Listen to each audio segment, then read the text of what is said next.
Game 7, Paycom Center. I'm excited because how many times have we thought Indiana was finished? At least 3 times, but they came back and shocked us. Look, I'm hyped, but I'm even more hyped for what the Pacers have to bring. For the people that say the Pacers are lucky or they're a hot team, this is a team that is made for the playoffs. Maximum effort from 7+ guys, one of the best playmakers in the league, Pascal Siakam being pretty much a mixed match for anybody. This team is literally unstoppable. And the only reason why they lost against the Celtics last year was because they were also facing one of the greatest teams of all time. The Pacers forcing Game 7 isn't a miracle.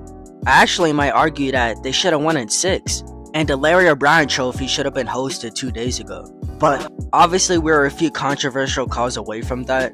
But look, OKC, we know how to get at home. Their role players play way better. Lou Dort, Aaron Wiggins, Cason Wallace. Those are all guys who undeniably play way better at home. And understandably, right? The crowd is cheering for you.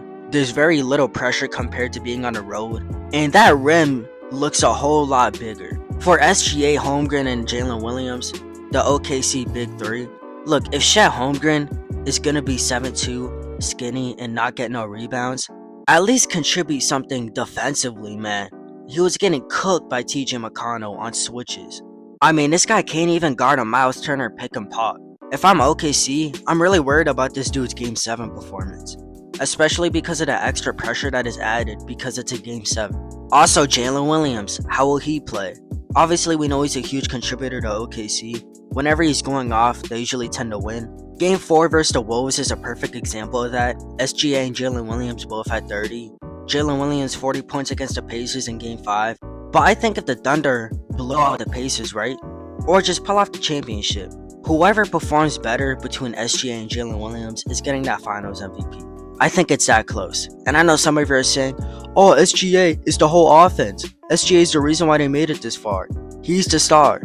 And even though, yes, that is true, stats can be very deceiving. And Jalen Williams pouring in 40 points in Game 5 is very deceiving by itself too. Look, it's basically a Jaylen Brown Finals MVP situation, where he lived off Tatum's gravity, also did great, but without Tatum's gravity, does he score that much, and does he look like the Finals MVP? Probably not, right? And you kind of see the same thing here, where obviously SGA isn't a playmaker like Tatum, but he has still set up Jalen Williams with some great looks, especially on the wing. That has gave bro a lot of points, and that alone is very deceiving. So if Jalen Williams outscores SGA, expect a Jalen Williams Finals MVP. And it's kind of the same situation for the Pacers, except if Pascal Siakam does go off, do something vital for the team, he's definitely getting Finals MVP. Part of that is Tyrese Haliburton getting injured. But if you're the Pacers, obviously you got better things to worry about. First of all, how are you going to play in this environment? Game 7, the best crowd in the league, that's a lot of pressure, and you can't fold under it at all. All the role players gotta hit shots. I'm talking about Obi Toppin, Donta, Benedict Mathurin, Andrew Nembhard, Aaron Nesmith. All of those guys literally have to give it their all. And I promise you, it will at least be a close game if they do that. And if Tyrese, the biggest X factor of it all, is able to play great and shock the Thunder like how they did in Game 6, then mark my words, they will be hosting the Larry O'Brien Trophy.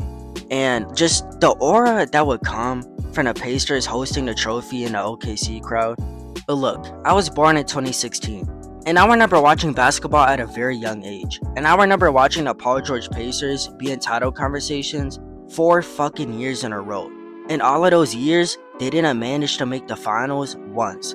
So the fact that the Pacers get to do it now and get to change NBA history, beating this 68 win historic Thunder team, I'm all for it. The biggest upset in NBA history. That would be amazing, man. Now I want to hear y'all thoughts though. Thunder or Pacers in Game 7? If y'all like my content, or you just want to stay updated for Game 7, make sure to leave a sub, give this video a like, and turn on notifications. And until later, I'll see y'all on Mars. Peace. You telling me you falling out of love with me. Hope you can find someone to love you better than I did. Taking our memories on love and treating it like nothing. Taking our memories on love and treating it like gossip. It's my love for my grandmother make me gentle when I care for you. tell me you're falling.